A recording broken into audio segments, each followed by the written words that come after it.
আসসালামু আলাইকুম everyone, welcome to my YouTube channel. তো বরাবরের মতো আমি ফিরতে আসছি আপনাদের সাথে।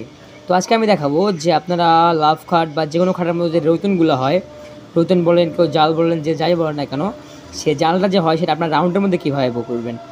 তো আমি সরকার বলার চেষ্টা করতেছি যে আমরা যে ম্যাক্সিমাম যে লাভ খাটগুলো বানাই বা লাভ খাটগুলো করি, যে দেখাচ্ছি যে এই যে লাভ খাটের যে আমাদের এই যে রৈতনগুলো আছে বা অনেকে জাল বলেন, রাউন্ড এগুলোকে আমরা ম্যাক্সিমাম করি কি, যে এটাকে সোজা করে দেই বা এটাকে ডাবাই দিয়া এটাকে লেবেল করে দিই। তো আপনার মানুষের ওনারা যে হাতে কাজ করলে এটা কিন্তু রাউন্ডের মধ্যে করে, এই জায়গাটা ডেবে যায়, এই জায়গাটা ভাসে, আবার এই জায়গাটা ডেবে যায়। তো আজকে আমি দেখাবো যে আপনারা কীভাবে শর্টকাটে আটের মধ্যে এটাকে রাউন্ডের মাধ্যমে রাউন্ডে কাজটা করতে পারেন। তো কথা না বাড়িয়ে চলুন মিল ভিডিও শুরু করা যাক। তো আমি শর্টকাট করার জন্য এগুলোকে সবার প্রথমে ফাইলটাকে রিসাইজও করে নিচ্ছি, অ্যান্ড পাশাপাশি তার সাথে এটাকে আমার যে জালগুলো বা রৈতনগুলো আছে সেগুলোকে আমি গ্রুপও করে নিচ্ছি। তো এখন আমার সর্বপ্রথম যে কাজটা হচ্ছে সেটা হচ্ছে আমি যে এখানে যে জমিনের যে একটা আউটলাইন বের করছি সেটাকে আমাকে আনগ্রুপ করে আলাদাভাবে রাখতে হবে। তো সেই জন্য এটাকে আমি প্রথমত আনগ্রুপ অল করে এটাকে আনগ্রুপ করে দিব, অ্যান্ড এগুলোকে আবারও গ্রুপ করে নেব। অ্যান্ড আমার যেটাকে আমি আনগ্রুপ করলাম সেটা আমার এই ভেক্টরের মধ্যেও লাগবে অ্যান্ড আলাদাভাবেও লাগবে। সেই জন্য আমি এই দুটোকে ধরে এটাকে কপি করে রাখবো, অ্যান্ড এটাকে আবারও আনডু করে সেম গ্রুপ করে রাখবো। অ্যান্ড এখন আমার সর্বপ্রথম কাজ হচ্ছে যে এগুলোর যে আমার যে খোপগুলো হয়েছে খোপগুলোকে আলাদা আলাদা করে এটাকে ক্লোজ ভেক্টরে পরিণত করা। যেহেতু আমি এগুলোকে জাল বা রৈতন করবো সেহেতু এটা আমার এখান থেকে আস্তে আস্তে উঠে যাবে বরাবরই। সেই জন্য আমাকে এটাকে অবশ্যই ক্লোজ ভেক্টরে রাখতে হবে। যেহেতু আমার এটা এই ভেক্টরটা এখান থেকে এখানে শেষ, এখানে ইন্ট, এখানে স্টার্ট, এখানে ইন্ট, এখানে স্টার্ট, এখানে ইন্ট। তো এটাকে আমার করতে হবে যেখানে কোনো স্টার্ট পয়েন্ট ইন্ট পয়েন্ট রাখা যাবে না, এটাকে একদম ক্লোজ ভেক্টর এরকম চাইখানে খোপের মতো করা লাগবে। সেই খোপের মতো করার জন্য সর্বপ্রথম আমি চলে যাব অফসেটে গিয়ে এখানে যে বোধটা করে দেবো, কারণ এটা হলো ভিতরের দিকে যাবে, এটা গেলে বাইরের দিকে যাবে। অ্যান্ড বোধ করলে আমার দুই সাইডেই যাবে, অ্যান্ড দুই সাইডে গেলেই এখান থেকে যদি আমার দুই সাইডে বের হয়ে আসে তাহলে আমার এই খোপটা বেরিয়ে আসবে। তো সেই জন্য আমি এখানে বোতে দেবো, অ্যান্ড এটাকে শেপটাকে এই তরমুজ করে দেবো। এখানে ডিলিট করে রাখি, ডিলিট করে এখানে আমি 1 মিলি দিয়ে অফসেটে ক্লিক করে দেবো। তো অফসেটে ক্লিক করে দিলেই আমার এগুলো সমস্তগুলো ক্লোজ ভেক্টরে পরিণত হয়ে যাবে। অ্যান্ড আরেকটা কথা সেটা হচ্ছে আমি যদি এটাকে এভাবেই কাজ করি তাহলে আমার এখানে যে গ্যাপটা আছে এই গ্যাপটার মধ্যে একটা জমিনের মতো পড়ে যাবে। তো অবশ্যই এটাকে আমার আবারও চাপাই দিতে হবে, সেই জন্য আমি বাইরের লাইনটাকে আনসেলেক্ট করে দিব। অ্যান্ড এখন যেহেতু আমার শুধুমাত্র বাইরের দিকে যেতে হবে, শুধুমাত্র এই যে বাইরের দিকে, অ্যান্ড ভিতরের দিকে করলে আর ছোটো হয়ে যাবে, সেহেতু বাইরে দেওয়া লাগবে। অ্যান্ড বোধ করলে তো বাইরেও যাবে ভিতরেও যাবে, সেহেতু আমার ভিতরের লাইনটার প্রয়োজন পড়বে, সেহেতু আমার বাইরের লাইনটার প্রয়োজন পড়বে, সেটা আমি এটাকে অবশ্যই আউট ওয়ার করে দেবো। অ্যান্ড এখান থেকে শেপটাকে আবার রাউন্ড করে দেবো যাতে আমার 3D থেকে বেস খায়, বা এখানে শেপটা এখানে রাখি, সমস্যা নাই। এখানে অফসেটে ক্লিক করে দেবো। তো দেখতে পাচ্ছেন যে আমাদের ম্যাক্সিমাম সবাই যে প্রবলেমটা হয় সেই প্রবলেমটাই এখানে হয়েছে, যে এখানে অফসেটে ফেললে আমার যে কিছু কিছু ঠিক হলো আর কিছু কিছু নষ্ট হয়ে গেল, এখানে আমার চাই কোনো আসতেছে না। তো এটা হচ্ছে একটা ভেক্টরের উপর আরেকটা ভেক্টর উঠে গেছে সেই প্রবলেমের কারণে। যদি আপনার একটা ভেক্টরের উপর আরেকটা ভেক্টর বা ক্লোজ ভেক্টরের উপর আরেকটা ক্লোজ ভেক্টর উঠে যায় আর সেটা আপনি যদি বড়ো ছোটো করতে যান আটকের মধ্যে এই প্রবলেমটা দেখা দেয়। তো এটার থেকে আপনার ঠিক করার বুদ্ধি হচ্ছে এটাকে আন্ডু করে নিলাম, অ্যান্ড এখানে যে আমি 1 মিলি যে বতে রাখছিলাম এখানে সামান্যটুকু ডিস্টেন্স একদম ক্ষুদ্র, যেটাতে করলে আমাদের কাজের মধ্যে কোনো না কোনো প্রবলেম দেখা দেবে না, কোনো না কোনো প্রবলেম হবে না। সেটা করতে গেলে আমি অবশ্যই 0.9999 দিলাম, এতে আমার এখানে 0.00 সামথিং 1 এরকম ডিস্টেন্স থাকবে, যেটাতে আমার কাজের ক্ষেত্রে কোনো না কোনো প্রকার প্রবলেম করবে না।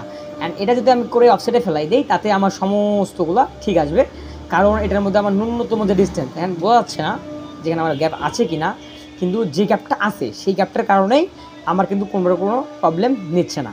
এই গ্যাপটার কারণে আমাদের এক কথায় এই গ্যাপটা রাখার কারণে আমাদের কাজ করতেও সুবিধা হচ্ছে বা কাজটা খুব তাড়াতাড়ি হচ্ছে। অ্যান্ড ওইটা এতটাই সূক্ষ্ম গ্যাপ, সেই গ্যাপটার কারণে আমাদের কাজের মধ্যেও কোনো প্রকার খামতি বা কোনো প্রকার প্রবলেম সৃষ্টি করতেছে না। অ্যান্ড এখানে এটাকে আমি গ্রুপ করে রাখবো।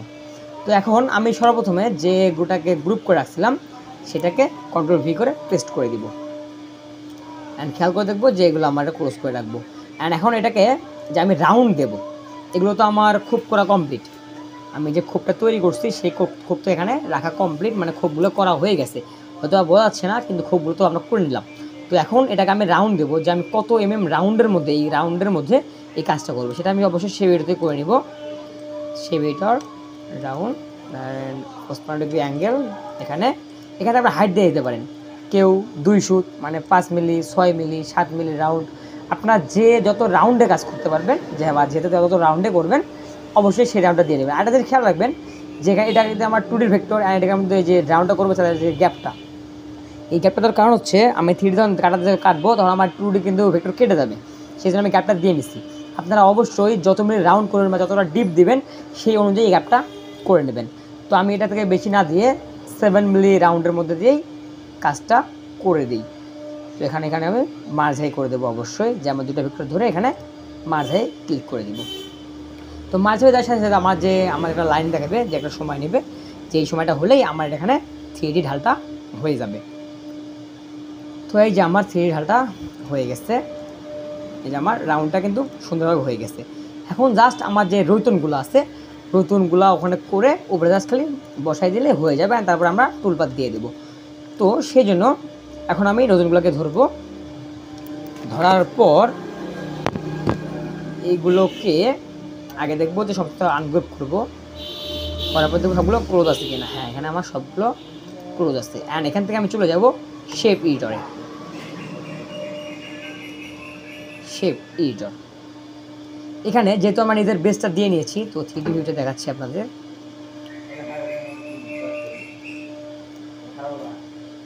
এই দেখেন,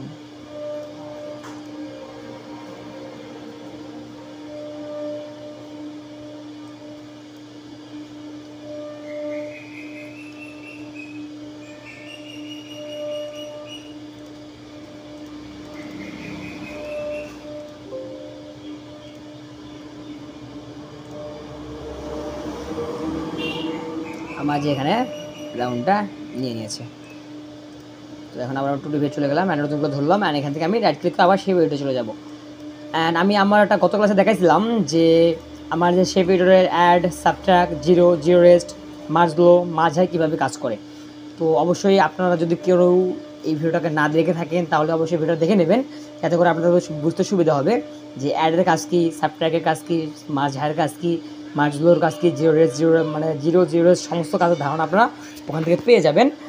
আর ওই থেকে আপনার ভিডিও থাকার কারণে আমি এক্সট্রা করে আর ওদের কথা বাড়াচ্ছি না। তো এখন আমি এগুলোকে, যে ভেক্টরগুলো আমি ক্লোজ ভেক্টর করে রাখছি সেগুলোকে অবশ্যই এখানে কোন আকৃতির দেবো, কোন আকৃতির অবশ্যই এখানে দেবো 60° অ্যাঙ্গেল। অ্যান্ড এই যে এখানে scale to height, limit height সমস্ত কিছু নিয়ে আমার একটা 3D একটা ফার্স্ট ক্লাস একটা ভিডিও দেওয়া আছে, এটাকে আমি অবশ্যই ডিসক্রিপশন বক্সে আমার লিঙ্কটা দিয়ে রাখবো, যাতে করে আপনাদের দেখতে সুবিধা হয়। তো এখন আমি এটাকে করে দেখাচ্ছি যে আমরা স্কেল টু হাইট অবশ্যই এটা ইউজ করব। অ্যান্ড আমার যে এটার আমি হাইট কত দেবো, ওখানে যেহেতু আমি 7 দিয়েছি, সেহেতু এখানে আমি যদি মোট ডিপটা যদি আমার 15 mm করি তাহলে অবশ্যই এখানে 8 mm দিতে হবে। তো আমি মোটের ডিপটা 15 mm করবো, সেজন্য আমি এখানে 8 দেবো। অ্যান্ড আগেরবার আমি দিয়েছিলাম মাঝ হাই, কিন্তু এবার আমাকে দিতে হবে অ্যাড। তো এটা নিয়ে আমার বিস্তারিত একটা ক্লাস দেওয়া আছে, অবশ্যই আমি এটাকে আমার ডিসক্রিপশন বক্সে আমার ভিডিওর লিঙ্ক দিয়ে রাখবো, বা আপনারা আমার চ্যানেল থেকে দেখে নিতে পারেন। তো এখন এখান থেকে আমি এটাকে অ্যাডে ক্লিক করে দেবো। তো অ্যাডে ক্লিক করে দেওয়ার সাথে সাথে আমার যে সমস্ত কিছু আমার পুনরাকৃতিতে অ্যান্ড ডাউনের মধ্যে শেপটা নিয়ে নেবে, যে আমার সমস্ত কিছু নিয়ে নিয়েছে। যেখানে যেমন ডিপ কালার দেখাচ্ছে মানে এটা দাবানো হয়েছে, আর এটা ভাসানো হয়েছে, আবার এখানে দাবানো হয়েছে। তো আমি ভিডিও আপনাদের একটু ভালো চেষ্টা করি।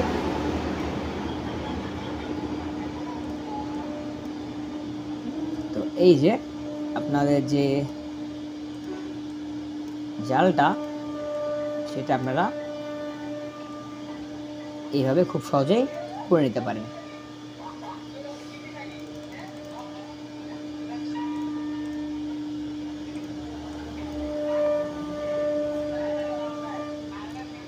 আর এই যে গ্যাপের মধ্যে কোনো স্পট থাকবে না, তো আপনারা এটাকে স্মুথ দিয়ে নিতে পারেন চুলপাত দেওয়ার আগে। তো অবশ্যই আমার যে ভেক্টরটা আছে এটাকে আমি ধরে নেব, অ্যান্ড এই সাইডের যে ভেক্টরটা আছে ওইটাকেও ধরে নেব। ধরে নেওয়ার পর আমি চাইলে এটাকে স্মুথ দিয়ে দিতে পারি, কেননা আমাদের ভেক্টরের কাজের ক্ষেত্রে প্রবলেম দেখা দেয়, যাতে করে এই প্রবলেমটা যাতে না হয় বা কোনো প্রবলেম না করে, সেই জন্য অবশ্যই আমাকে স্মুথ দেওয়া উচিত। সেজন্য আমি অবশ্যই এখান থেকে স্মুথ রিলিফে চলে যাবো, অ্যান্ড এখানে 3M দিয়ে অ্যাপ্লাই ক্লিক করে দিব। অ্যাপ্লাই ক্লিক করে দিলেই আমার এটাকে যেগুলো যে মাঝে মধ্যে যেগুলো গ্যাপ ছিল বা যেগুলো স্মুথ ছিল না সবগুলোই সুন্দরভাবে স্মুথ নিয়ে নেবে। অ্যান্ড এই দেখেন স্মুথ নিয়ে নিচ্ছে। অ্যান্ড এখান থেকে আমার মোটামুটি যে রাউন্ডের কাজটা, এখান থেকে রাউন্ডের কাজটা শেষ। এখন আমরা এখান থেকে টুলবারে চলে যাব। টুলবার থেকে আমরা যে 3D টুলবার, এখান থেকে 3D মেশিন রিলিফ এখানটাতে চলে যাব। অ্যান্ড এখানে একটা জিনিস খেয়াল রাখবো যে অবশ্যই আমার সিলেক্টেড ভেক্টর দেবো। যদি আমি কম্পিউটার রাখতে রাখি তাহলে আমার পুরো মানে পুরো জায়গাটাতে ঘরে বেশি আমরা সিলেক্টেড ভেক্টর করে রাখবো। এখানে আশ্চর্য রাখবো, ওখানে অ্যাঙ্গেল যদি আমরা কেউ দিয়ে যান যে আমার এখানে এই ভেসে কাটবে, দরকার নেই আমি এই ভেসে কাটবো বা অ্যাঙ্গেল করে কাটবো, সেখানে আপনি কত ডিগ্রি অ্যাঙ্গেল সেই অ্যাঙ্গেলটা এখানে দিয়ে দেবেন, মানে এখানে ডিগ্রি, একে ডিগ্রি হিসেবে আপনারা দিয়ে দেবেন। আর এখান থেকে টুল সিলেকশন আমি 6mm বিট বা 4mm বিট দিয়ে কাটবো, 4mm বিটের টুল সিলেকশন দিয়ে দিলাম। আর এখানে ম্যাটেরিয়াল সিলেকশনটা হচ্ছে আপনাদের কাঠের কতটা থিকনেস আছে। যদি আপনারা কেউ এটা যদি 3D টুলবার দেন তাহলে যে যদি আপনি কোনো জমিটা বের না করেন তাহলে অবশ্যই যা আছে তাই রাখবেন। অ্যান্ড যে জমিটা বের করে রাখেন তাহলে কাঠের থিকনেসটা যেমন আমার কাঠের থিকনেস 40mm 45mm, যার যেরকম হয় সে সেরকম দিয়ে নেবেন। অ্যান্ড এখানে দেওয়ার পরে যে আমার যে লাইনটা আছে এটা সবসময় টপে রাখবেন। যদি আমি বটনে রাখি তাহলে আমার পয়েন্ট ঠিক করতে প্রবলেম করবে, তাই আমি সবসময় টপে দিয়ে ওকেতে প্রেস করে দেবো। অ্যান্ড এখান থেকে আমি নামে প্রেস করে দেবো। অ্যান্ড নামে প্রেস করে দিলেই আমার এখানটা টুলবারটা নেওয়া শুরু করে দিবে। আমার টুলবারটা নিয়ে নিয়েছে। অ্যান্ড এখান থেকে আমি সিমুলেটটা দেখে নেব। এই যে আমার সিমুলেশন। অ্যান্ড এখান থেকেই আমি শর্টকাটে আপনার কাজটা আমরা রাউন্ডে করে নিতে পারি। তো আজকের ভিডিওটা এই পর্যন্তই। সবাই আশা করি সবাই ভিডিওটা বুঝতে পারছেন। কারো যদি কোনো প্রবলেম থেকে থাকে তাহলে অবশ্যই আমাকে কমেন্ট বক্সে জানাবেন বা আমাকে পার্সোনালি হোয়াটসঅ্যাপে নক করতে পারেন। তো যদি ভিডিওটা ভালো লাগে থাকে অবশ্যই চ্যানেলটা সাবস্ক্রাইব করে রাখবেন, যাতে এরকম ইন্টারেস্টিং ভিডিও বা শিক্ষণীয় ভিডিও খবর আগে আপনার কাছে পৌঁছে যায়। তো অবশ্যই চ্যানেলটা সাবস্ক্রাইব করে রাখবেন। আসসালামু আলাইকুম ওয়া রাহমাতুল্লাহি ওয়া বারাকাতুহু।